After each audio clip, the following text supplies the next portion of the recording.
दोस्तों नमस्कार, आदाब, सत श्री अकाल। उर्मिलेश संवाद के इस कार्यक्रम में आपका बहुत बहुत स्वागत है। मैं हूं उर्मिलेश। दोस्तों, कर्नाटक की राजनीति में एक तरह का राजनीतिक तूफान तो मैं नहीं कहूंगा, लेकिन काफी हद तक तनाव है, काफी हद तक लोगों में बेचैनी है कि आगे क्या होगा। और ये सियासत और समाज दोनों में है। उसकी वजह है कि जैसे बिहार में जातिवार जनगणना हुई थी, बल्कि जातिवार सर्वेक्षण कहिए, उसी तरह का जातिवार सर्वेक्षण कर्नाटक में बिहार से भी पहले हुआ था। और बिहार से भी पहले मैं इसलिए कह रहा हूं कि सिद्धारमैया साहब जो अभी चीफ मिनिस्टर हैं, इनके पहले के कार्यकाल में, इनके पिछले मुख्यमंत्रित्व में जो सरकार थी, उस सरकार के आदेश पर यह शुरुआत की गई थी जातिवार सर्वेक्षण कराने की, यानी जातिवार जनगणना की। और दिलचस्प बात यह है कि जो उस समय गणना की गई थी, बैकवर्ड क्लास कमीशन उसमें काफी इनिशिएटिव उसका बड़ा था। 2015 में उसको कहा गया था कि इसको कैसे ऑर्गेनाइज किया जाए, उसकी एक रूपरेखा वो पेश करे। और 2015 में चर्चा की बाद 2018 में सर्वे कंप्लीट कर लिया गया, फिर सरकार चली गई थी। अब आपको मैं बताऊं कि वही सिद्धारमैया साहब के सरकार के दौरान का जो सर्वेक्षण, जातिवार सर्वेक्षण है कर्नाटक का, वो फरवरी 2024 में लंबे समय के बाद कंप्लीट उसको एक तरह से टेबल करके सारा उसके डेटा को और सब कुछ ऑर्गेनाइज ढंग से सामने लाकर उसको सामने ला दिया गया है। अब उसमें जो सर्वे का जो नतीजा सामने आया है, जो उसके आंकड़े सामने आए हैं, उसके मुताबिक कर्नाटक में ओबीसी कम्युनिटी 70% है।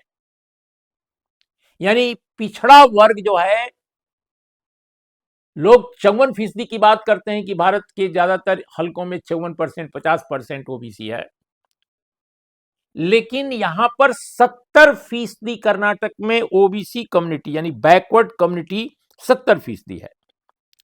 शेड्यूल कास्ट की संख्या आमतौर पे कई जगह 14%, 12% बताई जाती है कई स्टेट्स में, लेकिन यहां 18% है। मुस्लिम कम्युनिटी 13% है, और इसमें पिछड़े मुसलमान, अगड़े मुसलमान हर तरह के हैं। और दोस्तों, जो वोकलिंगा, जो वहां की सबसे डोमिनेंट दो कम्युनिटीज हैं, एक वोकलिंगा और दूसरे लिंगायत, ये सब मिलाकर, इनके सभी तरह के जो इनके समूह हैं, सब मिलाकर ये 25% के नीचे आते हैं। यानी जो कर्नाटक स्टेट और पॉलिटिक्स में या बिजनेस में, हर तरह के कारोबार में जो डोमिनेंट कम्युनिटी दो है, लिंगायत एंड वोकलिंगा, ये दोनों 25% के अंदर है। कर्नाटक से प्रधानमंत्री बने एसडी देवगौड़ा, वो स्वयं वोकलिंगा समाज के हैं। तो उनकी कम्युनिटी के बारे में भी मैं ये आंकड़ा आपके सामने जातिवार जनगणना का पेश कर रहा हूं। अब दोस्तों, इससे जो रिजर्वेशन के बारे में एक नई समस्या पैदा हो गई है कि उसका क्या किया जाए, क्योंकि रिपोर्ट ये सिफारिश करती है कि चूंकि स्टेट में बैकवर्ड कम्युनिटी की संख्या 70% है, इसलिए कम से कम बैकवर्ड कम्युनिटी को स्टेट में 30 या 32% नहीं, 51% रिजर्वेशन देना चाहिए। और 51% जो रिजर्वेशन देने की बात की गई है, उसमें 17 तारीख को, यानी यानी यानी 2 दिन बाद 17 तारीख को बैठक जो होगी कैबिनेट की, उसमें इसको डिस्कस किया जाएगा। सबसे बड़ा एजेंडा यही है सरकार के सामने कि उसको डिस्कस किया जाएगा कि हम कैसे इस पूरे के पूरे सर्वे की जो रिपोर्ट आई है और जो इसके आंकड़े जो राजनीतिक नई पहल के लिए प्रेरित कर रहे हैं या मजबूर कर रहे हैं, उनके बारे में हमारी सरकार क्या करे। ये डी शिव कुमार, उनका भी एक बयान अभी मैंने देखा, उनसे भी पूछा गया कि भाई आपकी सरकार ने ये किया है तो आपका क्या अप्रोच है, तो उन्होंने भी यही बात कही कि हमारी जो बैठक होगी उसमें हम लोग तय करने जा रहे हैं। अब क्या तय होगा, नोबडी नोज, लेकिन आज की तारीख में जो रिपोर्ट है वो कहती है कि 51% रिजर्वेशन बैकवर्ड कम्युनिटी का होना चाहिए। दोस्तों, कर्नाटक की सियासत के बारे में मैं आपको एक बड़ी दिलचस्प बता दूं बात, कि जो वोकलिंगा और लिंगायत समाज है वो सियासत में, जैसा मैंने आपको कहा, और हर क्षेत्र में हमेशा डोमिनेंट रहा है। लिंगायत समाज और वोकलिंगा समाज, जितने उसके प्रमुख बने, निजलिंगप्पा साहब, बी.डी. जत्ती साहब, एस.आर. कांति साहब, फिर निजलिंगप्पा साहब आए, वीरेंद्र पाटिल आए, ये मुख्यमंत्री जो जितने आए, सभी लोग आमतौर पे जो अपर कास्ट जो कहलाते हैं, आई मीन डोमिनेंट कम्युनिटी, ये दोनों इन्हीं इन्हीं समुदायों से थे। इसके अलावा जो एक बहुत बड़े नेता जो बाद के दिनों में 2 बार मुख्यमंत्री बने, वो बैकवर्ड कम्युनिटी लीडर माने जाते थे, और वह भी एक स्वयं एक ऐसी कम्युनिटी से आते थे जो लिंगायत या वोकलिंगा कम्युनिटी नहीं है, और आमतौर पे बैकवर्ड क्लास में ही शामिल की जाती रही है। और वो नेता थे देवराज अरस। कर्नाटक के वास्तविक निर्माता के तौर पे माना जाता है देवराज अरस हैं, जिन्होंने बेंगलुरु को पूरी दुनिया के नक्शे पर एक महत्वपूर्ण शहर के रूप में विकसित किया, और जो वहां पर इंडस्ट्री आई, जो आईटी आई, और जितने कारोबार आगे बढ़े, वो देवराज अरस के कारण या देवराज अरस की सरकार के दौरान उनका विस्तार हुआ। और दूसरी बात, देवराज अरस ने जो सबसे बड़ा काम किया कर्नाटक में, जिसकी वजह से पिछड़ापन का शिकार कर्नाटक देश के अगड़े राज्यों में शुमार हो गया, वो था भूमि सुधार का कार्यक्रम। और उन्होंने कांग्रेस की उस समय की लीडरशिप को नाराज करके लैंड रिफॉर्म्स लागू किया, और जब सरकार उनकी चली गई, उनको मुख्यमंत्री पद से हटा दिया गया, तो उन्होंने क्रांति रंगा नई पार्टी बनाई, और फिर सरकार उनकी आई, एक गठबंधन की, और फिर उन्होंने काम को आगे बढ़ाया।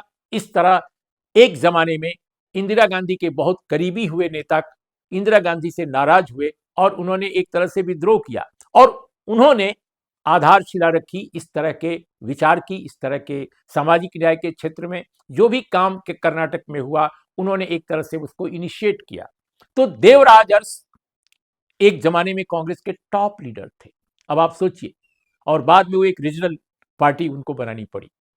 बहुत सारे लोग कहने वाले कहते हैं कि देवराज अरस अगर प्रधानमंत्री भारत के बने होते तो इस देश का चेहरा वो बदल सकते थे, इतना डायनेमिज्म उनके अंदर था। लेकिन स्वयं कांग्रेस पार्टी के नेता जो कर्नाटक के थे, वो भी आला कमान के इशारे पर उनके खिलाफ खेल खेलते रहे, और अल्टीमेटली काफी कांग्रेस को उसके लिए क्षति उठानी पड़ी। बहरहाल कांग्रेस ने सिद्धारमैया के नेतृत्व में, उनकी अगुवाई में फिर अपने को ऑर्गेनाइज किया, और ये जो जातिवार सर्वेक्षण अब आया है, यह भी उन्हीं की पहल है। तो देखना है कि बहुत सारे कारणों से जो ये रुका हुआ था, अब कमिटमेंट को पूरा किया सिद्धारमैया ने। भारतीय जनता पार्टी की सरकार जो केंद्र की है, और जो भारतीय जनता पार्टी के स्टेट के लीडर्स हैं, और केंद्र के भी नेता तमाम, ये सब लोग बहुत परेशान हैं कि सिद्धारमैया को फंसाने की, हर तरह के कुचक्र में उनको डालने की, उनको अनपॉपुलर करने की जितनी वो कोशिश कर रहे हैं, उन कोशिशों का कोई फायदा नहीं हो रहा है, और वो दिन प्रतिदिन पॉपुलर होते जा रहे हैं। ये केवल विपक्ष के लिए परेशानी का सबब नहीं है, कांग्रेस में भी सबब है, क्योंकि कांग्रेस में कुछ लोग हैं जो उनकी जगह दूसरे को आगे लाना चाहते हैं, और हर समय तो एक नेता मुख्यमंत्री नहीं रह सकता, टॉप पे नहीं रह सकता, एक उम्र की भी सीमा होती है, और एक वक्त भी होता है, सबका अपना अपना। निश्चित रूप से नए लोग आएंगे, लेकिन जिस ताकत के साथ सिद्धारमैया उभरे हैं इस सर्वेक्षण से भी, उससे तो साफ लगता है कि उनको नजरअंदाज करना किसी भी पार्टी के लिए, किसी भी ऑर्गेनाइजेशन के लिए, किसी भी समूह के लिए इतना आसान नहीं होगा। अब देखना है कि इस रिपोर्ट के आधार पर क्या फैसला सरकार करती है।